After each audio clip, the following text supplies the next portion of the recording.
A maior mentira gospel de 2023. Na noite da última quinta-feira, dia 27/7, a família Ota usou as redes sociais para informar que haviam sofrido um assalto. Na noite da última quinta-feira, dia 27/7, o pastor Léo, pai do jovem pregador João Vitor Ota, usou as redes sociais para informar que eles haviam sido vítima de um violento assalto.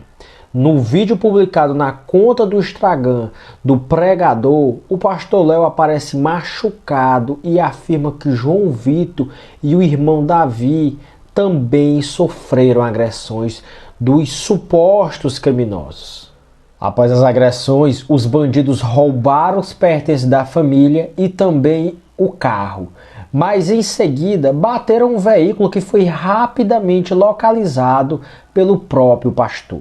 No entanto, muitos internautas passaram a fazer vários questionamentos, como por exemplo os machucados no pastor Léo, que não parece ser de agressão, mas de alguém que estava dirigindo e bateu com o rosto no volante. O Fuxico Gospel passou a investigar o caso e o que descobrimos foi algo surpreendente sobre o suposto assalto. Vamos assistir agora o vídeo, pessoal, e vamos entender tudo sobre o caso. Durante o final de semana, publicamos um vídeo retratando uma situação muito triste e lamentável que aconteceu com a família Ota. E se você não sabe quem é Ota pelo sobrenome, né, você vai lembrar do João Vitor Ota, aquele pregador mirim do interior de São Paulo que viralizou alguns anos atrás e que ainda hoje continua, né? Ele cresceu, não é mais aquela criança, muito embora se tenha sempre em suas redes sociais a imagem dele ainda quando criança, porque obviamente talvez seja uma estratégia, né, para atrair o público que viu toda aquela ascensão, toda aquela explosão, mas ele cresceu, ele já é um adolescente, né? E durante o final de semana, ao voltar de uma agenda, ele, segundo ele, publicou nas redes sociais, e também o seu pai, o pastor Léo, eles foram duramente agredidos por um grupo de criminosos. Eles estavam, segundo relatos, quando chegavam na casa onde eles iriam se hospedar, iriam pernoitar, criminosos invadiram a casa, agrediram o pai do João Vitor, o pastor Léo, e agrediram o João Vitor e o seu irmão. Os dois foram trancados num quarto e foram brutalmente agredidos. O João Vitor Ota chegou a dizer depois, em um vídeo publicado nas suas redes sociais, que teve várias costelas fraturadas. O pai apareceu em um vídeo com o rosto sangrando. E depois eles encontraram o carro da família que havia sido levado pelos criminosos. Encontraram batido em uma árvore, né? Os criminosos bateram com um veículo e eventualmente fugiram para um destino ignorado. Bom, quando a gente publicou essa notícia aqui, muita gente questionou algumas coisas, alguns pontos. E a gente também passou a questionar. Naquele momento eu avisei: se você não é inscrito no canal, se inscreva, porque a gente vai trazer atualizações sobre esse caso. E é por isso que a gente está voltando a falar sobre esse assunto. Porque muita gente começou a perceber, primeiro, que o hematoma que estava no rosto do pai do João Vitor, do pastor Léo, não parecia muito de agressão, marcas de agressão. Estava muito mais para marcas de alguém que estava dirigindo no volante, bateu com o carro e bateu com a testa no volante. Talvez por estar sem símbolo de segurança. Bom, no primeiro momento, a imagem, a mensagem que as pessoas passaram a enviar pra gente era nesse sentido. Pô, mas tá muito estranho essa marca de... esse hematoma no rosto dele. Isso não tem marca de soco, de agressão, de chute ou algo que o vale. Ponto 2 é que, em relação às agressões que ele disse ter sofrido, quer dizer, as agressões foram só no rosto, no caso do pastor Léo, e no caso do João Vitor, que teria sido agredido, segundo ele, inclusive com costelas quebradas. E você sabe, se você nunca viu alguém com uma costela fraturada, deve ter assistido algum filme, alguma coisa nesse sentido, que quando alguém tem a costela fraturada, geralmente fica roxo naquele local e se sente muita dor.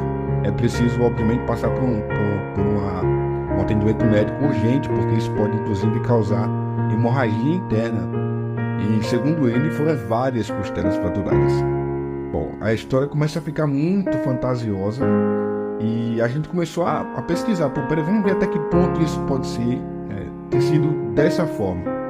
Bom, imagina que uma família está em casa, recebendo mais uma família de visitantes, e de repente criminosos entram, invadem, agridem todo mundo, levam pertences, levam o carro da família em uma cidade pequena no interior de São Paulo. É claro que isso vai repercutir.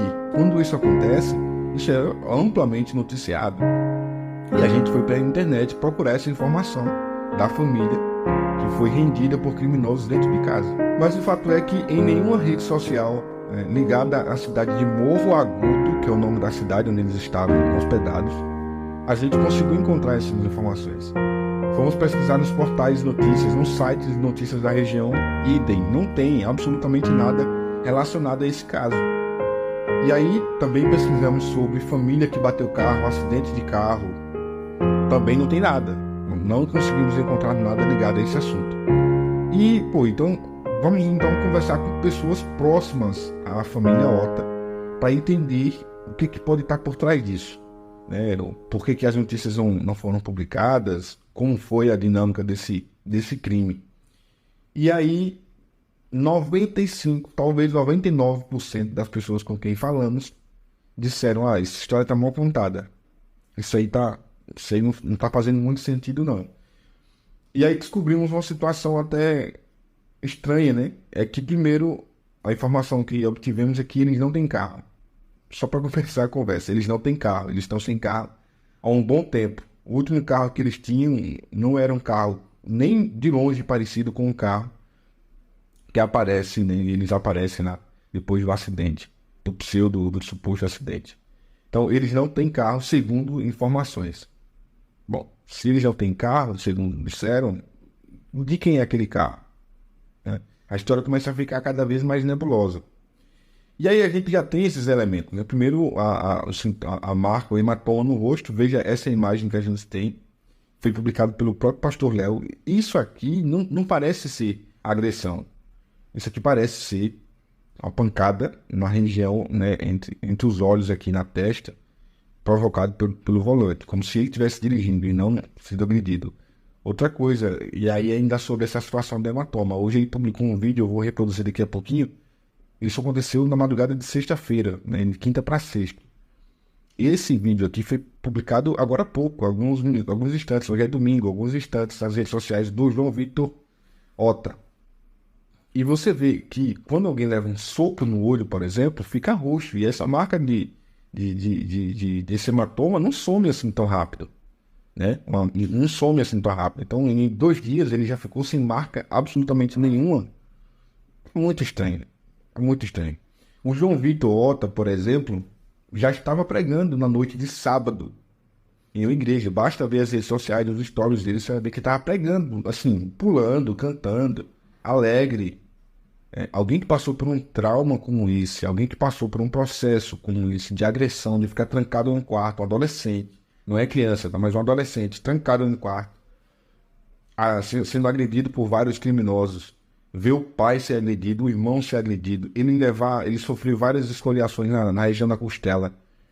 Em 2 dias estava assim, na igreja, não era mais comum ou mais natural esperar que ele adiasse a agenda, cancelasse a agenda, e que eventualmente o pastor que fez a agenda sequer iria pedir o estorno, né, do calção que eventualmente tenha recebido, porque é uma coisa justa, não foi porque não quis. Tá estranho. Bom, falei para vocês, vamos recapitular os sinais que não tem, ou os sinais que temos, né? Nós temos uma família que foi agredida em uma casa por criminosos, e que teve seu carro levado pelos bandidos, e o carro foi encontrado batido em uma árvore, um poste. Certo? Certo. Mas nós não temos fato nenhum sobre isso, notícia nenhuma publicada em nenhuma rede social sobre isso. Todas as notícias que tem sobre esse caso foram publicadas depois do fuxico em portais ligados ao meio gospel que pegaram a notícia do fuxico. Mas não ninguém que viu lá em algum lugar enfim, de um outro órgão ou de um outro veículo de comunicação. Esse é o ponto. O pai tem hematomas que não parecem de agressão. O filho diz que teve costelas fraturadas, mas não parece ter. Essa é a verdade. Aí, não bastasse isso, e aí que vem talvez até a cereja do bolo, né? Não bastasse isso, foi feito no mesmo dia, ontem, né, na madrugada do dia seguinte, uma vaquinha online para arrecadar dinheiro, arrecadar fundos para comprar um carro para a família Ota. Olha que curioso. Vamos ver essa vaquinha? Tá aqui, ó. Carro para a família Ota continuar as agendas. O valor total, a meta é de 50 mil reais. Aí diz assim, a justificativa, né? Meu nome é Silas Bittencourt, faço a agenda da família Ota em Ota. Ontem, 27 de julho, após uma agenda, os bandidos entraram na casa onde eles estavam hospedados, roubaram eles, bateram nas crianças, João Vitor e Davi Ota. E aí eu vou ter que insistir nisso, não é criança, né? Bateram nas crianças, aí você vê os vídeos até que divulgam, e os cartazes e as imagens é de criança de 9, 10 anos. Quando o João Vitor chega, ele já tá um rapagão gigante, né? Não é mais aquele menino. Então, a ideia de que bateram nas crianças, ó, não se encaixa mais aqui. Espancaram seu pai e levaram o carro. Após algum tempo, acharam um carro que teve perca total. Esse carro era usado para agendas, para facilitar a ida deles até as igrejas. Aí tem o WhatsApp da pessoa aqui. Se você quiser contribuir, se quiser ajudar, vai lá e ajuda através do Silas Bittencourt. Aqui é o veículo, ó, como ficou. Aqui é o veículo. Bom, eu não sei, eu nunca falei aqui, mas eu já trabalhei com uma oficina de pintura de carro. Esse carro aqui não deu perda total. Não deu. Isso aqui não é perda total. Isso aqui dá para aproveitar o carro todo, mas vida que segue. Então a história é essa que a gente tem, né? Mas aí, munido dessas informações, tudo que eu já apresentei para vocês e todas essas desconfianças, entrei em contato com o João Vitor. Chamei o João Vitor, ele segue o Instagram do Fuxico Gospel, chamei ele no direct, conversei com ele sobre esse acidente, um incidente, sobre essa situação, e lamentei, obviamente, né, tudo que aconteceu, e pedi educadamente que eles enviassem para a gente uma cópia do boletim de ocorrência. Porque com uma cópia do boletim de ocorrência, nós conseguiríamos ter um documento comprovando que esse episódio de fato aconteceu. Porque, bom, é difícil imaginar que eles fossem fazer uma denunciação caluniosa, não sei nem se esse é o termo jurídico, uma falsa denúncia de crime, né, na polícia. Que, inclusive, no vídeo em que o pastor Léo, o pai do João Vitor, está depois do acidente, né, que está perto do carro, ele grava um vídeo e quando ele está falando aqui, a polícia chega por trás. A polícia chega atrás dele. Bom, então é óbvio que ele iria registrar um boletim de ocorrência relatando a par e passo o que aconteceu, né? Bom, curiosamente, ele disse que não tem o boletim de ocorrência. Ele não disse que não tem como enviar. Ele não disse que não vai enviar. Ele não disse que não pode. Ele disse, eu não tenho o boletim de ocorrência. Como não? Como não tem o boletim de ocorrência? Não foi feito um BO, não sei. É muito estranho, entende? Aí, para finalizar, um ponto que eu também achei muito curioso é que, bom, se o caso do espancamento aconteceu em uma casa na cidade de Morro Agudo, em uma casa, na casa de algumas pessoas, por que então, e eles gostam muito de gravar vídeo, de aparecer em vídeo, por que então eles só aparecem no vídeo no local em que tem o carro já acidentado?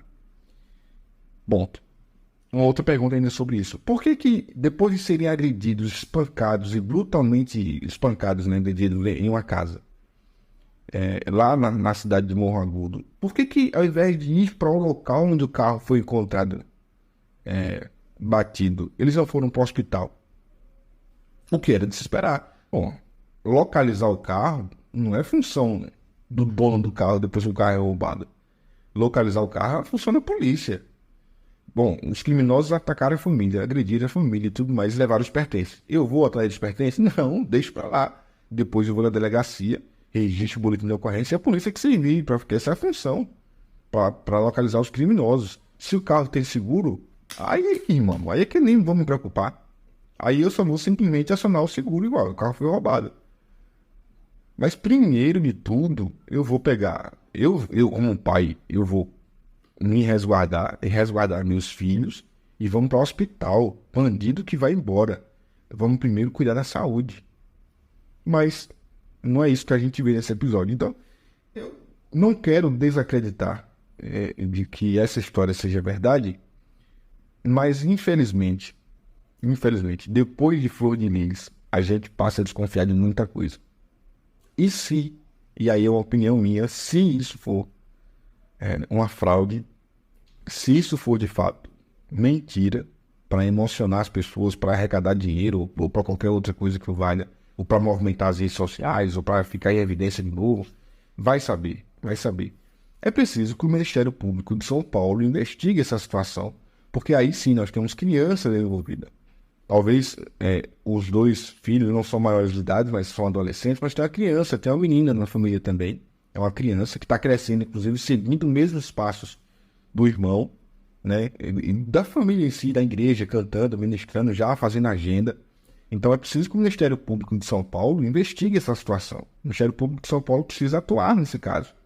Precisa investigar até que ponto essa família está manipulando essa situação, usando inclusive das crianças para poder ganhar visibilidade, ganhar prestígio, ganhar dinheiro eventualmente, não sei. Aqui são só questionamentos. Mas de qualquer forma, se isso que não for verdade, é preciso que o Ministério Público haja, né? Faça seu papel, que o próprio Conselho Tutelar veja se essas crianças estão sendo bem cuidadas, né? Se essas crianças estão tendo seus direitos preservados. Porque quando o João Vitor começou a pregar nas igrejas, muito se questionou, né, a respeito da idade dele, do tamanho, da carga horária que ele estava dispensando em relação a agendas, a igreja, a viagens e tudo mais, a escola, como é que estava isso. E agora é preciso ver que o processo está sendo repetido, né, em mais uma criança na família. Me preocupa saber que é possível que isso seja nada mais do que uma fraude, nada mais do que uma história inventada para arrecadar. E aí você tem R$ 95 que já foram arrecadados. Né? Parece que as pessoas não estão acreditando muito nisso. E uma prova disso é exatamente o valor que foi arrecadado, R$ 95. Mas para finalizar de verdade, eu fiquei só por curiosidade. Vamos ver um pouco mais a fundo. E eu fui olhar que o Silas Bittencourt, ele tem 3 vaquinhas, tem mais 2 fora essa. E aí, eu cliquei aqui e vi essas vaquinhas. Olha que curioso. Olha que interessante. E uma das vaquinhas, além dessa daqui que é para ajudar a família Ota, você tem outra vaquinha que é para ajudar a família Ota. Que é a ideia de construir uma van missionária, projeto social, voluntariado. A ideia é essa aqui, ó. Comprar uma van missionária para a família Ota. O valor de R$ 345 mil. É a meta que eles têm. Não arrecadado nenhum valor ainda. Na página que eu estou, eu não consigo ver em que data isso foi criado. E aí eu não consigo saber, por exemplo, se eles divulgaram isso aqui. Se isso foi amplamente divulgado. Ou se isso é recente também. Ou se de repente ele tentou, essa vaquinha não deu certo, vamos para outra. Ou se tudo isso faz parte de um projeto. São apenas interrogações, apenas perguntas que merecem, né, que carecem de uma resposta. E se isso for verdade, se essa linha de pensamento que eu estou tendo aqui for verdadeira, como eu falei, é preciso urgente que se haja uma intervenção do Ministério Público para investigar essa situação. Que a Justiça investigue. Não é possível que vai ficar assim, né? Que vão ficar assim, usando das crianças. Eu não quero crer que isso não aconteça, mas e se acontecer? Né? Como eu disse, depois que a gente viu o que aconteceu com Flor de Lis, é preciso a gente olhar com um pouco mais de cautela qualquer outra situação. Eu vou finalizar esse vídeo, mas antes de finalizar, eu vou reproduzir aqui um vídeo em que foi publicado hoje, domingo pela manhã, do pastor Léo, né? Em que ele fala agradecendo as pessoas. E você observa que não tem mais hematoma nenhum. Não tem mais sintoma de que ele foi, hematoma de que ele foi agredido no rosto, como aparece naquele vídeo. Veja comigo. Eu quero agradecer cada pessoa que nos ligou, cada pessoa que mandou uma mensagem pelo WhatsApp, pelo Instagram, foram muita gente. Alguns pastores presidentes nos ligaram, amigos, deputados federais, pessoas simples também. Gente, cada pessoa que orou, intercedeu por nós, tá bom? Após a agenda, jantamos. Quando chegamos numa casa que nós ia pernoitar, os bandidos entraram, bateram em mim, bateram no João, levaram para um quarto, espancaram a gente, mas graças a Deus estamos vivos, tá bom? Muito obrigado a todos. Tô um pouco melhor, né? Já um pouco psicologicamente já tá bem melhor, tava muito ruim mesmo, tanto psicologicamente. O chão tava meio, não tinha caído ainda direito a ficha, né? Os meninos, mas graças a Deus estamos vivos, a vida segue, não morremos nem nada, e graças a Deus vamos continuar ministrando, pegando a palavra de Deus. Ao meu abraço a todos, amigos, aos seguidores, pode ter certeza que amamos vocês, tá bom? Muito obrigado pela oração, porque eu sei que tem pessoas que eu nem conheço, mas têm orado por mim e pela minha família. Nós amamos vocês, os meus filhos. Um abraço da família Rota e Deus abençoe a vida de vocês, tá bom, gente? Muito. Agora eu preciso ouvir a sua opinião, ler o seu comentário. Eu queria que você compartilhasse aqui comigo o seu pensamento em relação a isso. Você acha que de fato eles foram agredidos? Você concorda com essa versão? Ou você acredita, né? Não concorda, você acredita que eles estão falando a verdade? Se sim, comenta nos comentários. Se não, também comenta. Eu quero ver o teu comentário, a tua avaliação sobre isso, o teu pensamento. De repente eu estou viajando aqui na maionese. Mas comenta o que você acha sobre isso. Eu quero ler cada um dos comentários e responder, como eu tenho feito aqui também. E claro, não sai se inscrever neste canal e ativa as notificações para ser informado sempre que a gente publicar um conteúdo novo. Um grande abraço e até o próximo vídeo.